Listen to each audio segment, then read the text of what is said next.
শোনেন শোনেন ভাই বোনেরা, শোনেন দিয়ামো,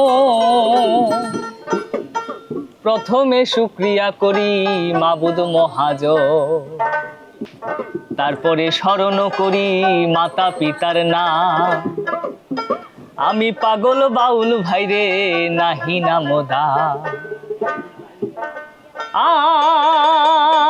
আরে পূবেতে বন্দনা করি সবুজ পাহাড়, পশ্চিমে বন্দনা করি আল্লাহর কাবা ঘর, উত্তরে বন্দনা করি হিমালয় পর্বত, দক্ষিণে বন্দনা করি বঙ্গোপসাগর,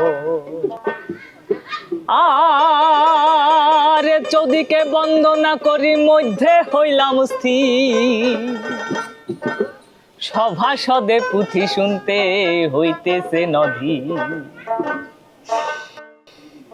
বৈদেশে যাওয়ারও পুঁথি শোনেন মন দিয়া, ধনী গরিব মধ্যবিত্ত নেতা সাহেব মিয়া, যেই গল্প সুরের তালে শোনাইব এখন, সেই গল্পের নাম নিরাপদ অভিবাসন। এক দেশ থেকে আরেক দেশে যদি কেহ যায়, স্থায়ী কিংবা অস্থায়ী যে কোনো অবস্থা, তবে তারে আমরা সবাই বলি অভিবাসন। নতুন যারাই আইছেন সবাই গ্রহণ করে না, শোনো ভাই গ্রহণ করে না, শোনো ভাই রে গ্রহণ করে না, বলি ভাই বোনেরা, বলি ভাই বোনেরা, এইবার শোনেন বৈদেশেরও কথা, শুনতে হইলে সবার মধ্যে রাইখেন নীরবতা। বৈদেশ অনেক সুন্দর, বৈদেশ অনেক সুন্দর, সেইখানেতে জীবন সহজতি, তাই মানুষ চায় যাইয়া বৈদেশ হইব কোটিপতি। মানুষ মনে করে, মানুষ মনে করে বৈদেশ যাইতে পারলে অনেক টাকা, আসলে জীবন নয় সোজা, সমস্তটাই বাঁকা। শোনেন মন দিয়া, শোনেন মন দিয়া, দারিদ্র আর বেকারত্বের জ্বরে বৈদেশ যাইয়া মানুষ কেন পথে ঘাটে মরে। একটা গল্প বলি, একটা গল্প বলবো, মনোযোগ আছে সবার? শুরু করি তাইলে। একটা গল্প বলি, এই অঞ্চলে ছিল একটা ছেলে, বাপ দাদা তার সবাই ছিল মেঘনা নদীর জেলে। তারা অনেক গরিব, তারা অনেক গরিব, নুনা নিতে পান্তা ফুরায় ঘরে, জওয়ান ছেলে কাজ করে না, মা বাপ কান্দা মরে। ছেলে বৈদেশ যাইবো, ছেলে বৈদেশ যাইবো, চাকরি করবো স্বপ্ন ভরা চোখে, কে জানতো এই চোখের জলে বুক ভাসিব শোকে। যাইতে অনেক খরচ, যাইতে অনেক খরচ, মায়ে বাপে পায় না খুঁজে দিশা, 10 লাখ টাকা জমা দিলে তবে পাইবো ভিসা। এইটা দালাল কইছে, এইটা দালাল কইছে, তাই শুনি এই ছেলের বুদ্ধি চাঙ্গে, টাকা জোগাড় করতে গিয়া বাপের মাথা ভাঙ্গে। টাকা জোগাড় হইল, টাকা জোগাড় হইল, ঋণ কইরা আর ঘরের বন্ধক দিয়া, প্রমাণ ছাড়াই টাকা দিল দালালের গিয়া। একদিন বৈদেশ গেল, একদিন বৈদেশ গেল, জানতো না সে বৈদেশের কি রূপ, প্রথমে লিবিয়া তারপর স্বপ্নের ইউরোপ। আহা বোকা ছেলে, বোকা ছেলে বৈদেশ যাইবো, বাপ মারে সেই কথাবার্তা শুরু করলো, আমারে বৈদেশে পাঠাও, বৈদেশে গিয়া চাকরি করব, অনেক টাকা কামাবো, তোমাদের সব দুঃখ গুছাই দিব। বৈদেশে যাওয়ার জন্য কি লাগবে বাপ মা জিজ্ঞেস করলো, সে বললো দালাল কইছে 10 লাখ টাকা লাগবো, 10 লাখ টাকা দিলে পরেই পাইবো ভিসা, তখনই আমি যাইতে পারবো স্বপ্নের দেশ ইতালি।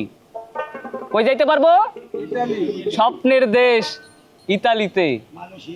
তাহলে শোনেন, তারপরে সে ইতালিতে যাইতে পারলো কিনা শুরু করি। আহা বোকা ছেলে বোঝে নাই সে দালালেরও চাল, ইউরোপে যাওয়ার স্বপ্নই তাহার হইল কাল। দালাল লিবিয়ায় নিয়ে, দালাল লিবিয়ায় নিয়ে বন্দি করে রাখলো একটা ঘরে। দেশে বসে মায়ের মনটা কেমন কেমন করে, হঠাৎ মোবাইল ফোনে, হঠাৎ মোবাইল ফোনে কল আসিল মুক্তিপণ চায় তারা, নইলে তাহার সোনার মানিক পথে যাইবে মারা। মা বাপ দিশে হারা, মা বাপ দিশে হারা হইয়া তখন টাকার খোঁজে নামে, কোথাও কাউরে পায় না তারা, তাদের ডানে বামে তাদের সোনার মানিক, তাদের সোনার মানিক বন্দিশালায় সহে নির্যাতন। দালালে লোকেদের কাছে জিম্মি সে এখন, তারা সকাল বিকাল, তারা সকাল বিকাল হাত পা বাইন্ধা লাঠি দিয়া মারে, নখগুলাই উপড়ায়া পালায় গাইলে বারে বারে, মুখে সুই ঢুকায়া, মুখে সুই ঢুকাইয়া শক্ত কইরা মুখটা চাইপা ধরে, সোনার মানিক মারে ডাইকা কাইন্দা কাইন্দা মরে। মা বাপ অনেক কষ্টে, মা বাপ অনেক কষ্টে 9 লাখ টাকা জোগাড় করিয়া পাঠাইয়া দালাল রে বলল ছেলে দাও ফিরাইয়া। দালাল হাইসা বলে, দালাল হাইসা বলে তোমরার কোনো চিন্তার কারণ নাই, কয়েকটা দিন দাও ছেলে রে ইতালি পাঠাই, এখন ঝামেলা নাই, এখন ঝামেলা নাই, পয়সা পাইছি এইবার তোমার ছেলে, হাত ভইরা টাকা পাঠাইবো ইতালিতে গেলে। কয়দিন সবুর করো, কয়দিন সবুর করো ছেলে তোমার সহি সালামতে, নৌকায় কইরা রওনা হইব ইতালির পথে। মা বাপ রাজি হইল, মা বাপ রাজি হইল ছেলে তাদের ইতালিতেই যাক, এইবার ছেলে ভাগ্য গুণে সুখের দেখা পাক। একদিন নাও ভাসিল, বাপ মা অনেক কষ্ট কইরা 10 লাখ টাকা জোগাড় করলো। 10 লাখ টাকা জোগাড় কইরা দালালের হাতে নিয়ে দিল। যখন টাকা দিল তার কিন্তু কোনো প্রমাণ রাখলো না, অন্ধবিশ্বাস কইরা দালাল রে 10 লাখ টাকা দিয়া ছেলে হাতে তুইলা দিল, বললো আমার ছেলেরে ইতালিতে নিয়ে যাও। সেই সন্তান আদরের সোনার মানিক ইতালিতে যাওয়ার জন্য রওনা হইল কিসের মাধ্যমে? নৌকার মাধ্যমে। লিবিয়াতে নিয়ে গেল। সেই লিবিয়াতে যাওয়ার পরে লিবিয়া থেকে তারা যাবে ইতালিতে। কিভাবে? ভূমধ্য সাগর পাড়ি দিয়া নৌকায় ভাসতে ভাসতে তারে লিবিয়াতে নিয়ে বন্দি করে রাখলো একটা ঘরের মধ্যে। ইতালিতে যাওয়ার নামগন্ধ দেখা গেল না। আমরা দেখি এই সোনার মানিক আসলে ইতালিতে পৌঁছাইতে পারে কিনা। ঠিক আছে? একদিন নাও ভাসিল সকাল বেলায় ভূমধ্য সাগরে, ঢেউয়ের পরে ঢেউয়ের ধাক্কায় নৌকা ভাঙ্গা পড়ে। যারা নৌকায় ছিল, যারা নৌকায় ছিল সকলেই ডুবে মরিয়া। সোনার মানিক বাঁচতে চাইলো তক্তাতে ধরিয়া, তক্তা ভাইসা আইলো, তক্তা ভাইসা আইলো, সাথে আইলো সোনার মানিক ছেলে।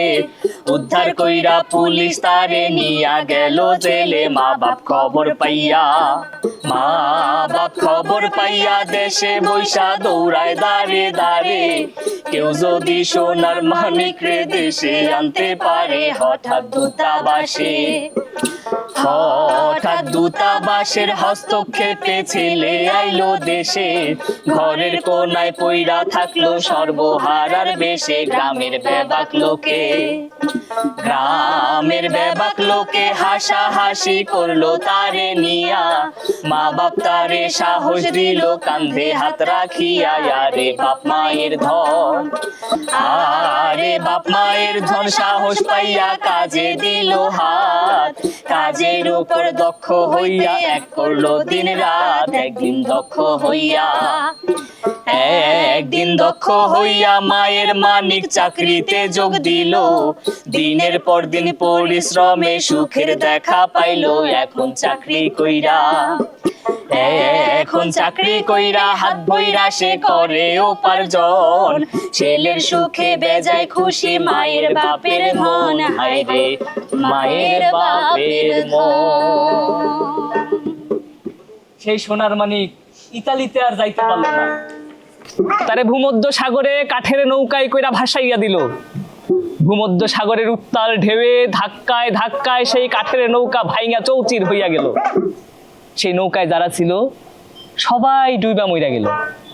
তার মায়ের বাপের দোয়ায় এই সোনার মানিক কাঠের তক্তাতে ভাইসা কোথায় এসে ঠেকলো? ভূমধ্য সাগরের তীরে। তারে ওইখান থেকে উদ্ধার করলো উদ্ধারকারী দল, কইরা তারে নিয়ে জেলে পাঠাইলো। সে জেল খাইটা তারপরে আবার দেশেও আসলো। দেশে আসার পরে তার এলাকার মানুষ তারে দেখতে পারে না, তারে নিয়ে হাসি ঠাট্টা করে, মস্করা করে। কিন্তু তার বাবা মা তাদের সোনার মানিক জাদুর ধন রে দূরে ঠেলা দিতে পারলো না, তারে বুকে টাইনা নিল। বললো তুই দেশেই কিছু করার চেষ্টা কর। তারপরে তারা আশ্বাস প্রকল্পের কাছে আসলো। আশ্বাস প্রকল্পের কাছে আইসা তারা তাদের সকল দুঃখ খুইলা কইল। আশ্বাস প্রকল্পের রামরু আর ওয়ারবি থেকে তারা ট্রেনিং প্রাপ্ত হইল। ট্রেনিং গ্রহণ কইরা দক্ষ হইয়া তারপরে সে চাকরিতে যোগ দিল। চাকরিতে যোগ দিয়া সে অনেক টাকা কামাইলো। এখন সে যা কামায় তা দিয়া তার বাপ মারে নিয়ে সে অনেক সুখে আছে, তাই না? বৈদেশে গিয়া, বৈদেশে যাওয়ার সময় সেই যে দুঃখ দুর্দশার শিকার হইল, তার আগে যদি সে দেশে দক্ষ হইয়া চাকরি করত, তাইলে কি তার এই দুঃখের দিন দেখতে হইতো? দেখতে হইতো না। আমরা বৈদেশে যাওয়ার আগে কি কইরা যাইতে হয় সেটাও জানি না। এই যে জাদুর ধন সোনার মানিক দেশের বাইরে গেল, সে কি যাই না শুইনা বিদেশে গেছিল, নাকি দালালরে অন্ধবিশ্বাস করে গেছিল? অন্ধবিশ্বাস করে যায় নাই। আমরা এই কারণে দেশের বাইরে যদি যাইতে চাই, তাইলে যাই না বুঝা তারপরে দেশের বাইরে যাইতে হইব। কি যাই না বুঝা যাইতে হইব, চলেন আমরা পুঁথির সুরেই শুনি, ঠিক আছে? আরে এই গল্প থেকে আমরা যে শিক্ষা পাই, নিরাপদে বৈদেশ যাত্রার বিকল্প আর না। জানতে হবে কাগজপত্র সঠিক আছে কিনা, বৈদেশে যাব না আমরা চুক্তিপত্র বিনা। কি বিনা? চুক্তিপত্র বিনা। চুক্তিপত্র ছাড়া বৈদেশে যাওয়া যাবে না। যাবে? চুক্তিপত্র ছাড়া বৈদেশে যাওয়া যাবে না। দালালের কথায় আমরা না হারাবো দিশা, যাওয়ার আগে যাচাই করে নেব নিজের ভিসা। বিয়ে মিটিতে গিয়ে দেব আঙুলের ছাপ, সবকিছুর ফটোকপি করাই পরের ধাপ। যাওয়ার আগে ব্যাংক অ্যাকাউন্ট 2টা খুলিব, নয়তো দালালেরও কথায় হাওয়ায় দুলিব। জেনে বুঝে নিরাপদে যাইব বৈদেশে, নয়তো জীবন ঝুঁকির মুখে পড়বে অবশেষে। এই গল্প কইয়াই আমার পুঁথি করলাম সে, এই গল্প কইয়াই আমার পুঁথি করলাম সে। আপনারা সবাই ভালো থাইকেন, অনেক ভালোবে।